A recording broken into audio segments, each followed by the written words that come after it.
শুক্রবার মানেই স্পেশাল কিছু চাই। বিশ্বাস করেন রে ভাই, গতকাল রাতে কিন্তু মুরগির মাংস রান্না করেছিলাম। আজকে শুক্রবার রাত ভাবলাম কিছু রান্না না করে কিন্তু চালিয়ে দিব। এদিকে আপনাদের ভাইয়া আর ভাতিজা বলতিছে তারা নাকি কাচ্চি খাবে। তো কাচ্চি খাবে, আমার বাসমতি চাল নাই, আবার কোনো প্রসেসিং করা নাই, বাসায় সেরকম কিছু নাই। তো বৃষ্টির মধ্যে চলে গিয়েছিলাম বাজারে, বাজার থেকে সব বাজার করে নিয়ে আসার পর এই যে আধা কেজি পরিমাণে বাসমতি রাইস আমি সুন্দরভাবে চালে মানে পানিতে ভিজে রেখেছিলাম। আর আজকে ফুল রেসিপি আপনাদের সঙ্গে শেয়ার করব, অবশ্যই ফুল ভিডিও আমার সঙ্গেই থাকবেন। এ টু জেড আমি সব কাচ্চির রেসিপিটা আপনাদের সঙ্গে শেয়ার করবো। আর বিশ্বাস করেন, ঘরে থাকা উপকরণ দিয়ে যে এত সুন্দর কাচ্চির রেসিপি করা যায়, আপনারা না ট্রাই করলে এটা বুঝতে পারবেন না। তো চালটা ভিজিয়ে রেখে তারপরে গরম তেলে আলুটা ভেজে নিয়ে পেঁয়াজ বেরেস্তা করতে দিয়ে এখানে চলে এসেছি ফ্রুট কালার দিয়ে দুইটা কালার রেডি করার জন্য। এখানে পানির সঙ্গে ফ্রুট কালার মিশিয়েছি, এটা জর্দার কালার। তো দুইটাতে দুইভাবে মিশিয়েছি, দুইটা কালার হয়েছে, একটা দুধের মধ্যে একটা পানির ভিতরে। তো যাই হোক, ওটা বানানোর পর সাইডে রেখে দিয়েছি। তারপরে আমার বাসায় যেহেতু মাওয়া নেই, তো মাওয়া ছাড়া তো হচ্ছে খুব একটা মজা লাগে না। তো মাওয়া নাই তো কি হয়েছে, বাসায় গুঁড়া দুধ আর ঘিও ছিল না, বাসায় ঘি নিয়ে আসছি। কিন্তু মাওয়ার এত দাম, মানে এটা আমি খুঁজেই নাই, যেটা সত্যি কথা। আজকে হাতের কাছে যা পেয়েছি টুকটাক যা মনে আছে তাইভাবে বানিয়ে ফেলেছি।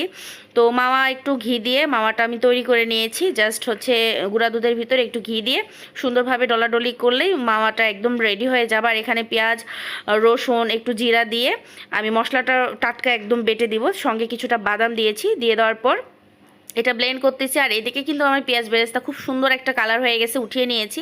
তো এখন মাখাঝাকা করার পালা। তো এই যে প্রথমেই হচ্ছে গরুর মাংস আধা কেজি আর হচ্ছে চাল আধা কেজি সেম সেম দিয়েছি। তো এখানে প্রথমেই পেঁয়াজ বেরেস্তা দিয়ে দিয়েছি পরিমাপ বুঝে। আর এখানে যে বাটা মশলাটা রেখেছিলাম মানে ব্লেন্ড করে, বাদাম, আদা রসুন, পেঁয়াজ, সরি, আদা রসুন আর বাদাম, তো এগুলো দিয়ে দিয়েছি। তারপরে ঝাল, লবণ আর কিছুটা হলুদ দিয়েছি। তারপরে আমার মনেই ছিল না যে কাচ্চির মশলাটা ইউজ করব। তারপরে মনে হচ্ছে ওহো কাচ্চি মশলা তো দিব। তো কাচ্চির মশলাটা আমি হাফ দিয়েছি, কারণ এটা 1 কেজি গরুর মাংসের যেই বিরিয়ানিটা হয় সেটার মাপে এটা দেওয়া আছে। আমি অর্ধেক অর্ধেক করে সব দিয়েছি। তারপরে হচ্ছে পেঁয়াজ বেরেস্তা করে যে তেল ছিল সেই তেলটা পরিমাপ বুঝে আমি এখানে কিছুটা দিয়ে দিয়েছি। আর 1 চামচের মতো ঘি দিয়েছি। ঘিটা আসলে শরীরের জন্য খুব একটা ভালো না, ঘি তেল দুইটাই খারাপ, কিন্তু ঘিয়ের স্মেলটা আমার কাছে খুব একটা ভালো লাগে না।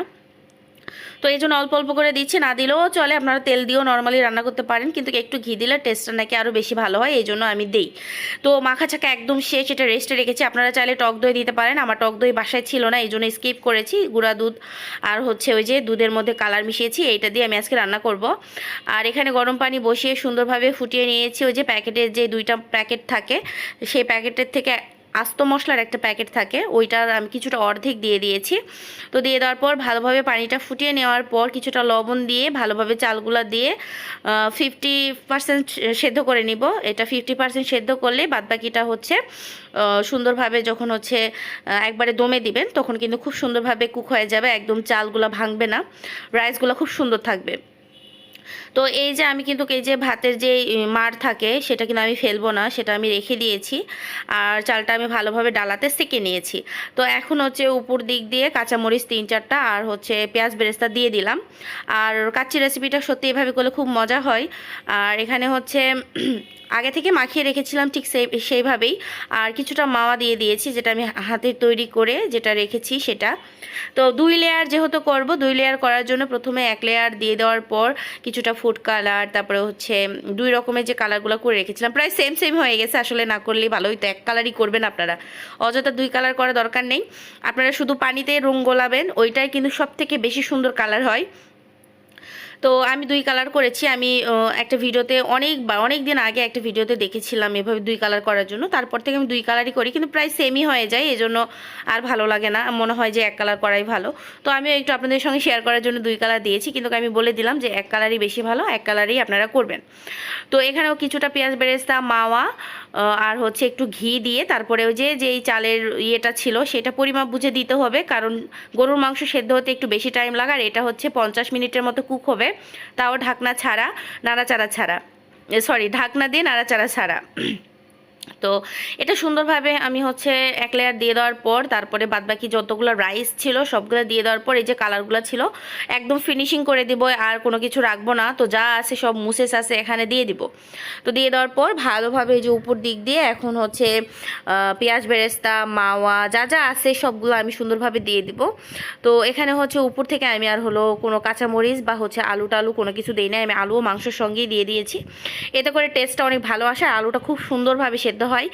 আর সব কিছু দিয়ে দেওয়ার পর একবারে হচ্ছে ঢাকনা দিয়ে ঢেকে দিলাম। আপনারা কেওড়া জল গোলাপ জল এগুলো দিতে পারেন, আমার কাছে ছিল বাট আমি দেই নাই, কারণ আপনাদের ভাইয়া এগুলো বেশি দিলে মানে খেতে অন্যরকম লাগে। বাসার একটা অন্য রকমের টেস্ট, আপনারা বিশ্বাস করেন আমার রেসিপি ফলো করে রান্না করবেন, খুব মজা হয়। আর প্রথমে 5 মিনিট হাই হিটে জাল করে নেওয়ার পর মিডিয়াম টু লো আছে এটা হচ্ছে 45 মিনিট রান্না করেছি, প্রায় 50 মিনিটের মতো এটা রান্না করেছি, একদম মিডিয়াম টু লো আছে। তো দেখতেছিলাম নিচে লেগে গেছে কিনা, আলহামদুলিল্লাহ নিচে একদমই লাগে নাই। আর এত সুন্দর রাইসগুলো ঝরঝরে হয়েছিল, জাস্ট কোনো কথা হবে না। পানিগুলো খুব সুন্দরভাবে শুকিয়ে গেছে, এক ফোঁটাও পানি নেই, আর এতটা সুন্দর স্মেল বেরোচ্ছিল বিশ্বাস করেন ঢাকনাটা খোলার পরে আমি না পাগল হয়ে গেছি, জাস্ট পাগল। আর খুব সুন্দর ছিল, একটা রাইস ভাঙে নাই। আর আজকের কাচ্চির রেসিপি ফলো করে আপনারা যদি রান্না করেন অবশ্যই পারফেক্ট হবে। তো আমার আজকে কাচ্চির রেসিপি আপনাদের কাছে কেমন লেগেছে অবশ্যই কমেন্টে জানাবেন, ভালো লাগলে লাইক কমেন্ট শেয়ার দিয়ে পাশে থাকবেন। আল্লাহ হাফেজ।